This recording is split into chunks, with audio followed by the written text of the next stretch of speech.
Welcome, Wild Card Network. I'm here with the head varsity football coach, Coach Phillip Rivers. How you doing, Coach? Good. So we had a great win last week against Bullitt County. Can I talk about what were some of the key features in getting that win? Well, obviously, you start off with a pick six. Kamar J intercepted second play of the game. Interception for a touchdown was huge in getting the game started. Then, of course, then they went on a 12-play drive and tied it right back up. But us protecting the football was a huge component. Our ability to run the ball behind you guys up front, and we were efficient in the passing game. We've only thrown 22 passes the last 2 weeks, which is our fewest amount of passes in a two-game stretch ever. So it's felt a little different on offense, but again we've scored a bunch of points in each of those games, and then defensively got some huge stops along the way. The block punt was big by Bryce. The interception for touchdown, the block punt in the first half, and then scoring the first drive of the third quarter ended up putting it away. Yes, sir. And we scored over 50 points in this past game, and we're scoring over 41 points in almost every single game this year except one.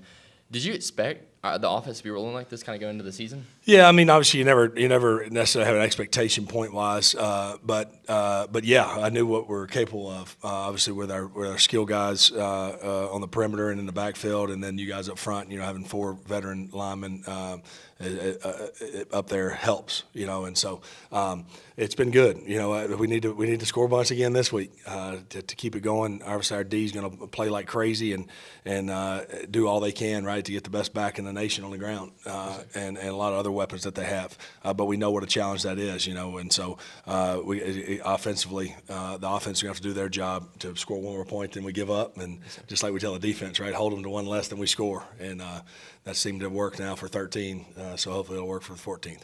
Yes, sir. And in the Bullitt County game, Bullitt County seemed to have a lot less amount of players, and they were having to play a lot of players both ways. Kind of talk about how big of an impact the depth chart has on the game. Yeah, no, it is big, and I think we've played probably more guys than we have in past years, but we also are going to have to lean on a lot more guys in this game, to play both ways. But certainly we've seen it affect teams we've played in previously in the year, and it's kind of worn them out. Late in the second half, they're just not quite there.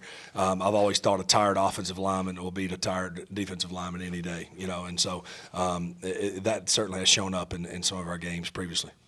Yes, sir. And now looking towards this week, this is a big week. Everyone's been talking about. It's a rematch, number 1 versus number 2, St. Michael versus Jackson. Last time we had to go play them, we had to go all the way over to Jackson. Now we get to have them at home. Kind of talk about the advantages of being able to have them here at home. Yeah, I think it's big. Again, once the ball gets kicked off, obviously other than our home crowd, and the home environment, and I definitely think that's a positive. But once the ball gets kicked off, you kind of throw it a little bit out the window, right? But certainly leading up to the game, you got Thanksgiving, you got a 2-hour-plus bus trip, you're out of school. There's certainly some more hurdles to jump through when you're on the road. And then plus, like we said, we've played well at home. We've had one hiccup at home in the 2 years since we've been on campus, and that was against Jackson 2 years ago. So, yes, no, I think it's certainly big to be at home, and everybody talks about beating a team twice, and is it difficult? Yeah, it's difficult to beat them once, but I think that's kind of just become something people say, because now it'd be difficult if we said after our first game, hey, take a 30-minute break and we're going to play again. It would have been tough to beat them again right then, but you're not really playing them back to back. It's been 7 weeks, so I don't know that I think every game stands alone. We know the one thing that it's done is we know we can do it. And there's a lot of truth in that, and certainly we have respect for that team. We've believed we could do it in the years previous, but just haven't been able to get over the hump, and we did it. So we do know that we are capable of getting it done, and now we just got to go out and find a way again. Yes, sir. And then amongst the team and the players, how's the mindset kind of been going into this week? Is it just, hey, go get another win this week, or is it, hey, this is Jackson? I think obviously it's big because of it's a semifinals. It's a chance to go to state championship. But I felt like we've handled it and made it as routine like as possible.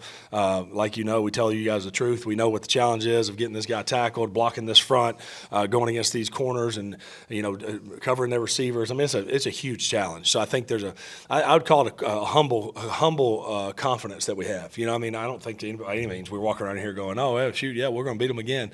But there is that belief that we are going to find a way to do it again, but yet with respect and humility towards the great opponent that they are, and understanding what a challenge is going to be.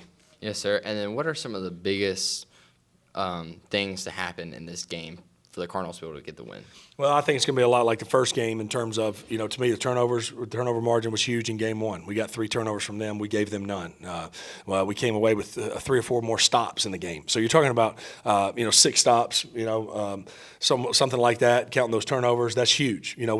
They stopped us a few times, right? We had to go punt it, and we executed that well. So I think the turnovers are going to be key, and I think offensively we just got to get first downs. Defensively, eliminate big plays. See if we can get some turnovers. Offensively, just keep getting first downs and score when we get in the red zone. 2 years ago, even in the playoff game up there last year, we moved the ball.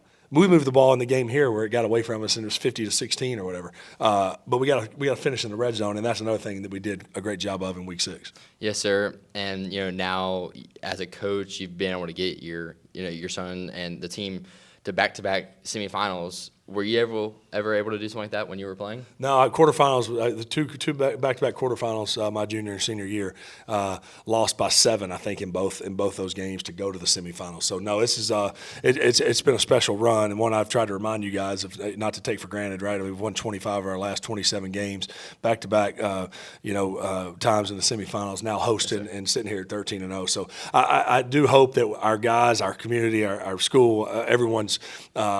Being around Thanksgiving, right? Just that we're thankful for this, that we've had this run we've had, and to embrace that, to embrace hosting a home playoff game, not get so caught up in what is going to happen 10 o'clock on Friday night, who's going to have won. Obviously, that's what we're trying to do, but to make sure we soak in the process and the opportunity that we have, because it's been a special year so far. Yes, sir. Well, thank you very much, Coach. Thank you for watching Watercolor Network, and we are here at the Russell Fieldhouse. Go Cardinals.